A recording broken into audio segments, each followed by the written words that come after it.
Buenas noches, mis hermanos. El Señor Todopoderoso les colme de bendiciones el día de hoy. Espero que hayan tenido una semana eh, llena de cosas buenas, de cosas maravillosas. Sé que los momentos han vuelto a estar un poco más difíciles, pero el Señor sigue siendo bueno aún en cualquier circunstancia. Vamos a orar en primer lugar antes de empezar con la clase. Señor Todopoderoso, te damos gracias por tu amor, por tu bendición, porque sigue siendo bueno, Señor. Gracias por todas las cosas que has permitido en nuestra vida, sean unas buenas, otras no tanto, otras aparentemente malas, pero todas son para tu gloria. Te ruego en esta hora por la vida de cada uno de mis hermanos, Señor, por la vida de tu iglesia, por la vida de esta ciudad, del país, Señor, en general de este mundo, que está siendo de alguna manera puesto a prueba, Señor, por esta enfermedad, por esta pandemia, pero sabemos que dentro de todo tú te glorificarás, Señor, y te seguirás glorificando como lo has hecho hasta ahora. Quédate con nosotros en este espacio, abre nuestros corazones a tu palabra, en el nombre de Cristo Jesús. Amén. Bueno, mis hermanos, como bien saben, estamos empezando un nuevo ciclo en nuestra escuela bíblica, que ya no es dominical. Vamos a estudiar el Pentateuco y vamos a empezar por el libro de Génesis, nada más y nada menos que el libro de Génesis. Sé que cuando hablamos de esto, algunos dirán, no, pero otra vez yo voy a estudiar el libro de Génesis, ¿cuántas veces no lo he estudiado? ¿Cuántas veces no lo he leído? No, mi hermano, la Biblia tiene algo hermoso y es que la sabiduría de Dios es tan grande que en cada palabrita que leemos seguimos aprendiendo, así sea la segunda, la tercera, la cuarta y la quinta vez. Y en ese mismo espíritu traigo esta diapositiva que parece más de la escuela dominical infantil, pero que es muy didáctica y nos ayuda a recordar la creación descrita en el primer capítulo de Génesis, ¿no? El primer día, Dios separa las tinieblas de la luz, crea la noche del día. El segundo día, el Señor crea el cielo y el mar y separa, bueno, las aguas. Dios crea en el tercer día todas las plantas, los árboles. En el cuarto día crea la luna, el sol, las estrellas, todos los cuerpos celestes, dice la palabra. En el quinto día Dios crea las aves en el cielo, los peces en el océano. Y en el sexto día crea los animales en la tierra y al hombre. Aquí pues de una manera más global, luego nos sigue explicando un poquito más detallado algunos aspectos de la creación. Y el séptimo día el Señor descansó. Por eso en los mandamientos, que hace poquito estudiábamos entre otras cosas o venimos estudiando entre otras cosas en la peña, ¿no? El Señor nos manda también a guardar el día de reposo. Como les decía, aquí les traigo unos versículos del primer capítulo de Génesis. En el principio Dios creó los cielos y la tierra. Y la tierra estaba desordenada y vacía, y las tinieblas estaban sobre la faz del abismo, y el Espíritu de Dios se movía sobre la faz de las aguas. Y dijo Dios, sea la luz, y fue la luz. Y vio Dios que la luz era buena, y separó la luz de las tinieblas. Este es apenas el primer día.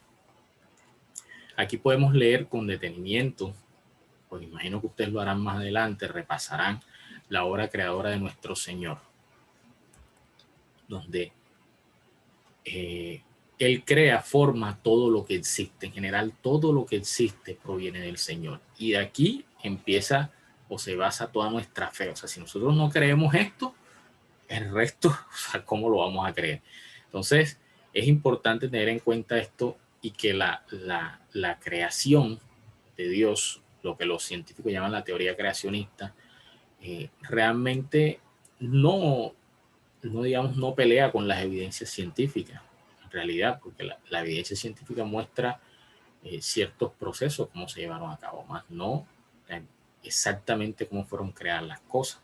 Entonces, es importante tener en cuenta esto porque si nosotros dudamos que la creación es obra del Señor, entonces en qué Dios estamos creyendo. ¿Ya? O sea, de ahí en adelante, ¿qué creemos o qué capacidad nos damos nosotros a decir qué parte de la Biblia es cierta y qué parte de la Biblia no lo es? ¿No? Porque a veces hasta nos da pena, ¿no? Decir en el ámbito donde nosotros nos manejamos, creemos en que Dios creó todo lo que existe, ¿no?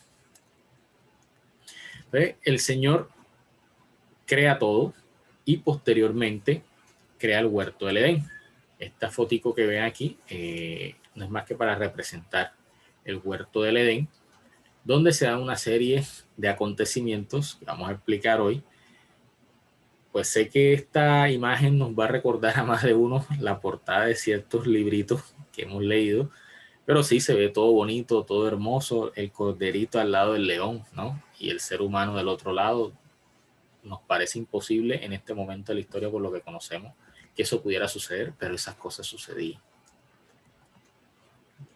Dice en el primer capítulo aún de Génesis: entonces dijo Dios, hagamos al hombre a nuestra imagen, conforme a nuestra semejanza, y señoree en los peces del mar, las aves de los cielos, en las bestias de toda la tierra y en todo animal que se arrastra sobre la tierra. Y creó Dios al hombre a su imagen, a imagen de Dios lo creó, varón y hembra los creó. Y los bendijo Dios y les dijo: fructificad, multiplicaos, llenad la tierra y sojuzgadla, señoread en los peces del mar, en las aves de los cielos y en todas las bestias que se mueven sobre la tierra. El Señor es claro en decir no solamente que creó al hombre, sino para qué lo creó. En ese momento le dio un propósito, le dio una misión, le dio un trabajo, entre comillas, porque realmente no era un trabajo. Si nosotros vemos nuestros trabajos, entendemos por qué eso no era un trabajo, ¿ya? Y aquí nos detalla un poco más la escritura, la forma como es creada el hombre. En el capítulo 2, versículo 17 y 18 dice: entonces Dios formó al hombre del polvo de la tierra y sopló en su nariz aliento de vida, y fue el hombre un ser viviente. Y Jehová Dios plantó el huerto del Edén al oriente y puso allí al hombre que había formado. Y Jehová Dios hizo nacer de la tierra todo árbol delicioso a la vista y bueno para comer, también el árbol de vida en medio del huerto y el árbol de la ciencia del bien y del mal. En el segundo capítulo, versículos 7 al 6. Luego 17-18 dice: mas del árbol de la ciencia del bien y del mal no comerás, porque el día que de él comieres ciertamente morirás. Y dijo Jehová Dios: no es bueno que el hombre esté solo, le haré ayuda idónea para él. Como podemos ver, se plantea en el huerto del Edén, no solamente el Señor coloca al hombre ahí, a la ayuda idónea que creó para él, que era Eva, o que era la mujer, la primera mujer que el Señor creó, sino que le da una misión.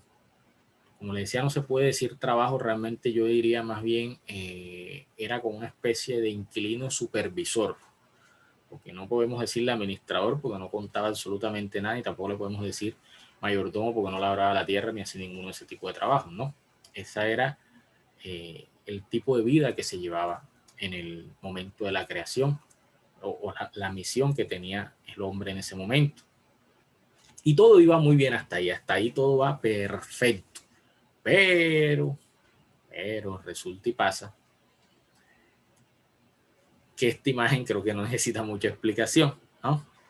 El hombre venía como el protagonista de la película, siendo Dios el director, y venía, parecía que todo muy bien, todo muy bien, todo muy bien, y aquí hay un impasse.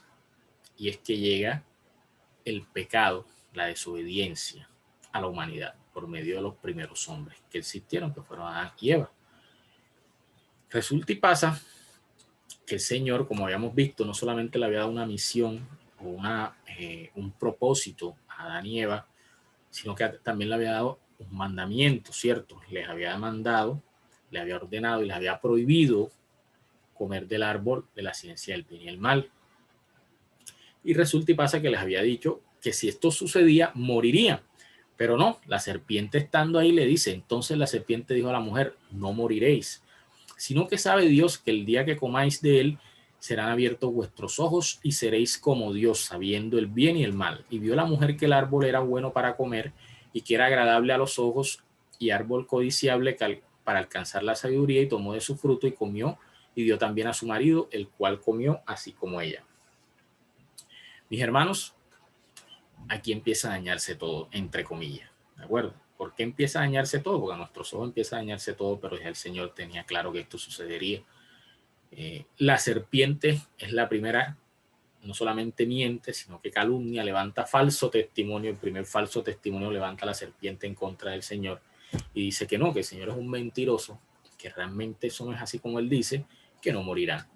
Y caen engañados por su propio deseo de comer el fruto el bien y el mal, la desobediencia, las palabras de la serpiente, que ha engañado tanto la mujer como el hombre, porque ambos comen del fruto, desobedecen al Señor, que es el acto principal aquí, no es el fruto mágico, es la desobediencia y el pecado, ¿de acuerdo? Lo que lleva a que se rompa esa inocencia, ¿de acuerdo? Esa bondad que había en el alma del hombre, que recordemos andaba desnudo pero no se había dado cuenta. Y una de las señales que se pierde esta bondad es cuando la escritura es explícita en decir que se dan cuenta que estaban desnudos, entra la malicia, el pecado a su mente. Y aquí se daña todo. El hombre cae y es expulsado, desterrado del huerto del Edén. Es decir, viene la consecuencia que el Señor había advertido al hombre y es la muerte espiritual del hombre. En este momento, el Señor les da una lista de consecuencias que trae el pecado sobre ellos. Ya no dejarían de ser esos inquilinos supervisores que vivían súper chévere. De ahí en adelante la vida terrenal sería mucho más difícil. No solamente tendrían que trabajar para comer el pan, pariría a los hijos con dolor. Eva, su descendencia, que ya sabíamos iba a tener descendencia porque el Señor les había mandado a multiplicarse, ¿de acuerdo? Entonces sí iba a tener descendencia, pero ahora las condiciones serían diferentes. Y lo peor de todo era la muerte espiritual. La muerte espiritual que empieza en este momento. Dice así: enemistad pondré entre ti y la mujer, entre tu linaje y su linaje, él te pisará la cabeza mientras acechas tú su calcañar. A la mujer le dijo: tantas haré tus fatigas cuantos sean tus embarazos. Con dolor parirás a tus hijos, hacia tu marido irá tu apetencia. Él te dominará. Al hombre le dijo: por haber escuchado la voz de tu mujer y comido del árbol que yo te había prohibido comer, maldito sea el suelo por tu causa. Sacarás del alimento con fatiga todos los días de tu vida. Aquí estuvo la consecuencia de la caída, la consecuencia del pecado y la primera profecía de nuestra salvación. O sea, ya el Señor aquí tenía claro qué era lo que iba a suceder o lo que era necesario que sucediera para que el hombre saliera de este estado de pecado y de muerte en el que él mismo se había metido. Pero ya aquí en la primera parte del versículo 15 dice: enemistad pondré entre ti y la mujer, entre tu linaje y su linaje. Él te pisará la cabeza mientras acecharás su calcañar. El talón en este caso significa el calcañar. Es decir, no vean la representación gráfica, ¿no?, de una serpiente pisándote el talón y tú pisándola, perdón, mordiéndote el talón y tú pisándola, sino la enemistad que habría entre la descendencia de la mujer y la descendencia de la serpiente, ¿de acuerdo? Y el linaje de la serpiente. Y que a fin de cuentas, la descendencia de la mujer representada en nuestro Señor Jesucristo sería la victoriosa, ¿no?, sobre la serpiente que representaría la muerte. Bueno, en este caso, digamos, el enemigo, que es la muerte. Y resulta y pasa que tristemente, después de estas consecuencias que llevaron consigo a Adán y Eva por la ruptura del mandamiento, por el pecado, en vez de traer, digamos, una descendencia temerosa del Señor, produce lo contrario. Hasta aquí, espero que me estén siguiendo. Sé que no es fácil resumir todo esto, es bastante información, son bastantes capítulos, pero les pido, mis hermanos, que se mantengan aquí conmigo. Sé que va a ser de bendición esta palabra para ustedes, se los prometo, porque es la palabra del Señor, no porque la esté diciendo yo.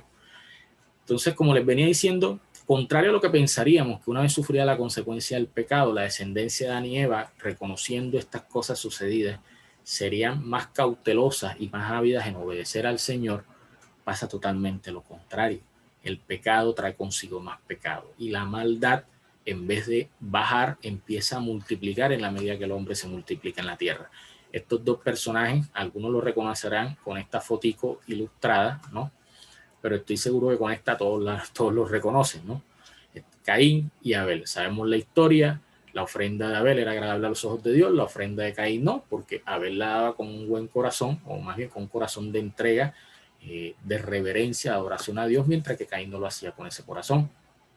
En envidia por eso, Caín mata a Abel, y como les decía, los pecados van siendo más grandes. Llega el primer homicida sobre la tierra y trae consecuencias sobre la vida de Caín, Y sigue, y sigue, y sigue pasando eso. Y en la medida que la tierra se sigue poblando, en vez de venir descendencia que obedezca la palabra de Dios y que busque al Señor, pasa lo contrario, se multiplica la maldad, el pecado que ya venía de Adán y Eva, de Caín y Abel, se empieza a multiplicar, a multiplicar, a multiplicar.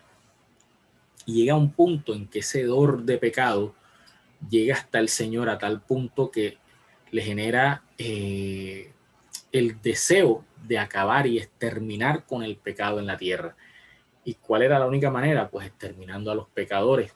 Y es la decisión que toma el Señor y llama a un siervo justo en ese momento entre esa tierra de pecadores que se llama Noé.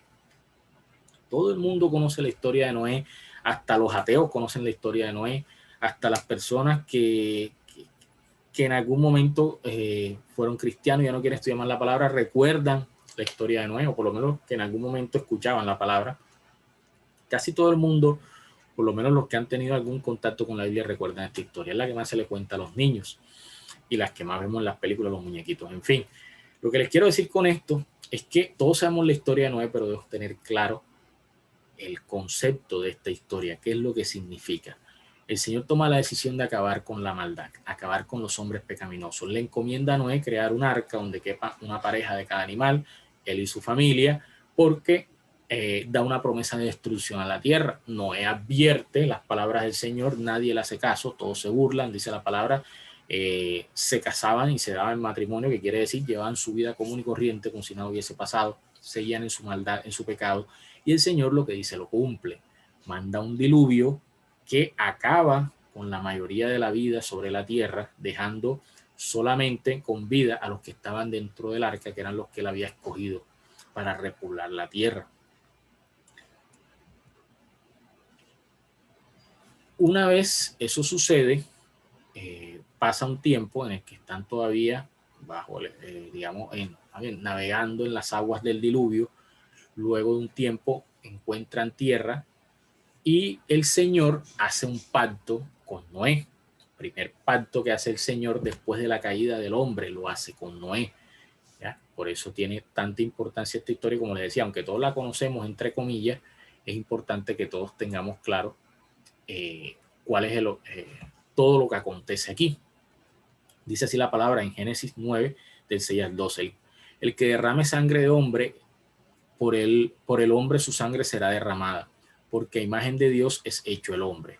Mas vosotros fructificad y multiplicaos, procread abundantemente en la tierra y multiplicaos en ella. Y habló Dios a Noé y a sus hijos con él diciendo: He aquí que yo establezco mi pacto con vosotros y con vosotros, con vuestros descendientes después de vosotros, y con todo ser viviente que está con vosotros, aves, animales y toda bestia en la tierra que está con vosotros, desde todos los que salieron del arca hasta todo animal en la tierra. Estableceré mi pacto con vosotros y no exterminaré ya más toda carne con aguas de diluvio, ni habrá más diluvio para destruir la tierra. Y dijo Dios: esta es la señal del pacto que yo establezco entre mí y vosotros y todo ser viviente que está con vosotros por los siglos perpetuos. La señal del arco iris, como lo llamamos nosotros hoy día. Entonces, mis hermanos, una vez quedan establecidos las personas que el Señor tiene, digamos, ya planeada, que son los nuevos pobladores de la tierra, de los cuales van nuevamente a descender los habitantes de la tierra, les da una serie de mandatos, hace con ellos un pacto, ¿de acuerdo? Un pacto de amor, un pacto que en este caso es incondicional, les da unos principios sobre la convivencia humana, condena inmediatamente el homicidio, les da unos principios sobre cómo deben empezar a vivir, siendo ellos la descendencia, la nueva población de la tierra, con el fin de frenar ese pecado que había sobreabundado previamente. Reafirma el orden normal de la naturaleza con respecto a los animales e incluso les da autoridad para utilizarlos para la subsistencia y da la promesa de no volver a destruir la humanidad. Como le digo, una promesa es un pacto incondicional, porque aquí Noé no tiene que hacer nada ni su descendencia. El Señor ofrece su promesa de forma incondicional sobre la no destrucción de la humanidad, por lo menos no con este tipo de fenómeno. Y aunque parece aquí la cosa se arregla, va mejorando, resulta y pasa que no. Como les decía, la historia empezó bien, pero poco a poco el hombre fue cayendo y cayendo en cuanto al protagonismo en esta historia. Y resulta y pasa que después de Noé vuelve y se multiplica la maldad en el mundo. Incluso aquí pues intento compactar los primeros 11 capítulos del Génesis, aunque me he demorado un poco más de lo que tenía estimado. Creo que he roto un récord. No se busque en YouTube, más nadie creo ha podido sintetizar tanto 11 capítulos de la Biblia, por lo menos no del Génesis, de esta forma, porque realmente hay mucho que decir, ¿ya? Pero quiero que haya unas ideas que nos queden bastante claras en este momento.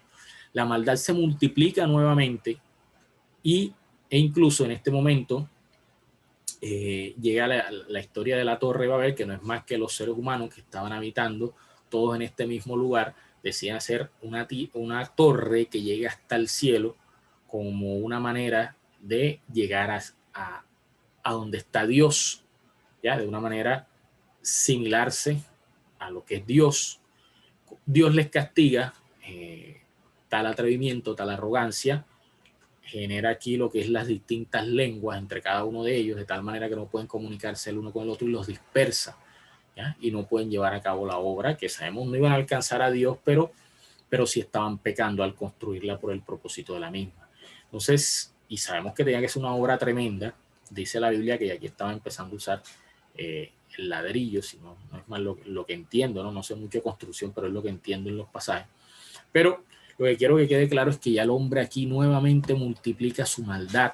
O sea, desde la caída en adelante empieza la maldad, la maldad, la maldad, la maldad, y sigue la maldad entre los hombres, ¿ya? A pesar que ya el Señor había hecho el primer pacto después de la caída con Noé, sigue la maldad. Estos primeros 11 capítulos resumidos después de la creación y la caída del hombre, es la multiplicación de la maldad. Estas, como vieron las primeras imágenes que puse aquí, contrastan con las últimas. La creación de Dios, la posterior caída, hacen el contraste, perdón, la creación de Dios hace contraste con la posterior multiplicación de la maldad después de la caída del hombre. Se nos empieza, sin embargo, a revelar el carácter de Dios, a pesar que lo que vemos es como la maldad del hombre ante todo, también empezamos a ver el carácter del Señor, que empieza desde aquí a revelar su plan de salvación para la humanidad que él había establecido de antemano, como les decía, en las palabras que les da a la serpiente y a la mujer.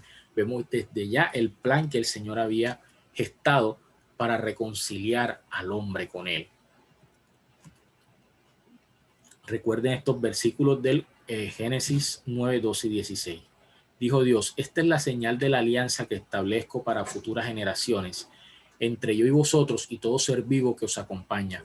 Pongo mi arco en las nubes que servirá de señal de la alianza entre yo y la tierra. Cuando yo anuble con nubes la tierra, entonces se verá el arco en las nubes y me acordaré de la alianza que media entre yo y vosotros y todo ser vivo. Ya no habrá más aguas diluviales que exterminen la vida, pues en cuanto aparezca el arco en las nubes, yo lo veré y me acordaré de la alianza perpetua entre Dios y todo ser vivo, toda la vida que existe sobre la tierra. Y esta fue la señal del primer pacto que hizo el Señor con los hombres después de la caída. Mis hermanos, como les decía, espero que me hayan acompañado hasta el final de esta parte, de esta primera parte del Génesis. Como digo, no es fácil, es mucha información, porque realmente hay bastante información en la Biblia y no es fácil resumir un libro entero. Pero aquí quiero que se queden con estos eventos importantes, los primeros 11 capítulos. La creación del Señor, dentro de la creación de Dios, la creación del hombre, el propósito que el Señor le da al hombre, a los seres humanos, el pecado y la caída de los hombres después de desobedecer las ordenanzas del Señor, la multiplicación de la maldad que vino como una especie de bola de nieve, aumentando a cada momento después de la caída del ser humano, la escogencia de Noé para restablecer un nuevo orden en la tierra, eliminando el pecado y la maldad, eliminando a los hombres pecaminosos, y el pacto que el Señor hace con Noé después del diluvio, como un pacto de amor, un pacto buscando la redención del ser humano, buscando que se acabe esa multiplicación de la maldad entre los hombres y buscando que el hombre regrese a los pies de su creador, mis hermanos. De esta forma resumo los grandes acontecimientos de estos primeros 11 capítulos. Espero no haberme extendido más de lo esperado. El Señor me los bendiga enormemente. Espero que haya sido de provecho para ustedes y estoy seguro que así lo es porque la palabra del Señor siempre es de provecho para nuestros corazones. Que tengan un gran fin de semana y nos vemos la próxima semana con el resto del libro de Génesis. El Señor les bendiga enormemente, mis hermanos, y espero que cada día que pasen sobre estas circunstancias tan difíciles, el Señor siga aumentando en cada uno de nosotros la fe y siga mostrándonos su misericordia. El Señor me los guarde, mis hermanos.